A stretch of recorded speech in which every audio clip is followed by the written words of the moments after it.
بسم اللہ الرحمن الرحیم۔ آج میں آپ کو موضوع پر مسح کرنے کے متعلق پہلے حدیث پاک سے روشناس کراؤں گا، پھر اس کے بعد فقہ احناف کے مسائل عرض کروں گا۔ مسائل عرض کرنے سے پہلے آپ کی خدمت میں عرض کرتا ہوں کہ میرے چینل کرمانی ٹی وی، جس میں میری قرآن مجید فرقان حمید کی تفسیر ہے، وہ میرا بیان ہے، اردو میں بھی ہے اور انگلش میں بھی، اور اس کے بعد دوسرا میرا چینل ہے کرمانی ٹی وی 3، جس سے میں بات کر رہا ہوں، اس کو بھی سبسکرائب، لائک، کمنٹ کرنا ہے۔ امام احمد ابو داود نے مغیرہ رضی اللہ تعالیٰ عنہ سے روایت کی، فرماتے ہیں کہ رسول اللہ صلی اللہ علیہ وسلم نے موضوع پر مسح کیا۔ میں نے عرض کی، یا رسول اللہ صلی اللہ علیہ وسلم، حضور بھول گئے؟ فرمایا، بلکہ تم بھولے ہو، تو بھولا، میرے رب عز و جل نے اسی کا حکم دیا ہے۔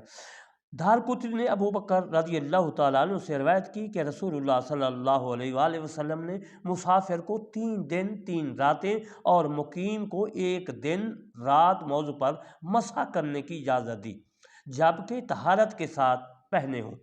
ترمذی، نسائی، صفوان بن رضی اللہ تعالیٰ عنہ سے مروی ہے، جب ہم مسافر ہوتے رسول اللہ صلی اللہ علیہ وآلہ وسلم حکم فرماتے کہ 3 دن راتیں ہم موضع نہ اتارے مگر بوجہ جنابت کے، لیکن پاخانہ اور پیشاب اور سونے۔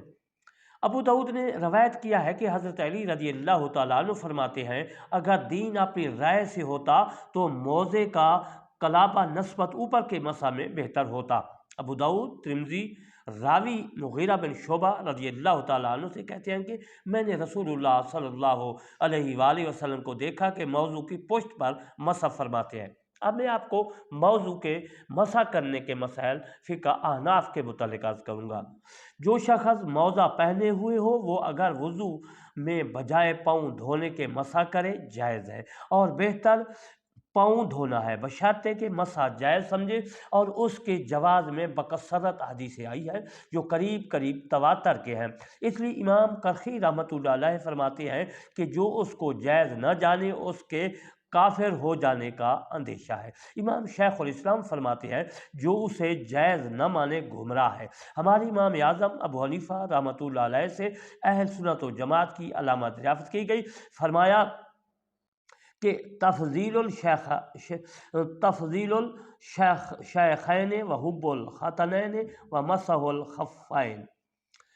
حضرت امیر المومنین حضرت ابو بکر صدیق و امیر المومنین فاروق اعظم رضی اللہ تعالیٰ عنہما اجمعین کو تمام صحابہ سے بزرگ جاننا، اور امیر المومنین عثمان غنی و امیر المومنین علی مرتضیٰ رضی اللہ تعالیٰ عنہما سے محبت رکھنا، اور موضوع پر مسح کرنا، اور ان 3 باتوں کی تخصیص اس لیے فرمائی کہ حضرت کوفہ میں تشریف فرما تھے اور وہاں رافضیوں ہی کی کثرت تھی، تو وہی علامت ارشاد فرمائی جو ان کا رد ہے۔ اس روایت کے یہ معنی نہیں کہ صرف ان باتوں کا پایا جانا سنی ہونے کے لیے کافی ہے۔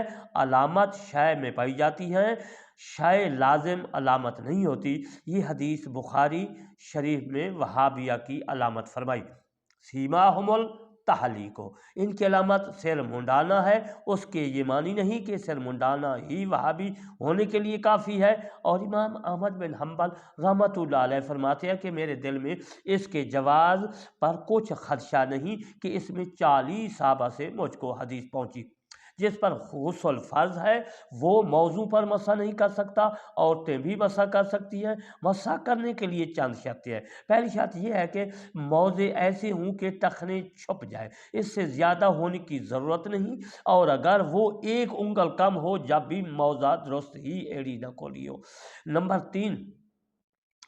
2، پاؤں سے چپٹنا ہوا، اس کو پہن کر آسانی کے ساتھ خوب چل پھر سکے۔ نمبر 3، چمڑے کا ہو یا صرف تلا چمڑے کا ہو، اور باقی کسی اور چیز کا جیسے کرمچ وغیرہ یا کوئی بھی چیز ہو۔